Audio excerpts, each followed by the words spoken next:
ឱកាសទៅរស់នៅសហរដ្ឋអាមេរិកជាអចិន្ត្រៃយ៍ទាំងគ្រួសារតាមរយៈកម្មវិធី ABC Visa នៅក្រុមហ៊ុន Visa Hub គឺយើងមានក្រុមហ៊ុនធានានៅសហរដ្ឋអាមេរិកដែលមានបទពិសោធន៍ជាមួយនឹងកម្មវិធី ABC Visa ជាច្រើនដែលបងអាចធ្វើការដាក់ពាក្យបានហើយមាននៅទីតាំងជាច្រើនរដ្ឋ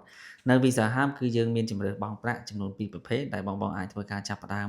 បង់ជាដុំក៏បានបង់ជាខែត្រឹមតែចន្លោះ4ទៅ$500ក្នុងមួយខែតែប៉ុណ្ណោះ Visa Hub គឺជាក្រុមហ៊ុនមួយចុះបញ្ជីស្របច្បាប់នៅប្រទេសកម្ពុជាមានដៃគូដែលជាមេធាវីនៅឯសហរដ្ឋអាមេរិក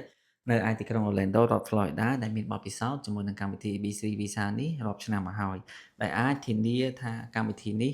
ភាគរយខ្ពស់គឺបងអាចទទួលបានជោគជ័យទៅរស់នៅទាំងគ្រួសារសម្រាប់បងដែលចង់បានព័ត៌មានបន្ថែមពីការទៅរស់នៅសហរដ្ឋអាមេរិកជាអចិន្ត្រៃយ៍តាមរយៈកម្មវិធី ABC Visa អាចមកធ្វើការសាកសួរព័ត៌មាននៅក្រុមហ៊ុនយើងខ្ញុំបាន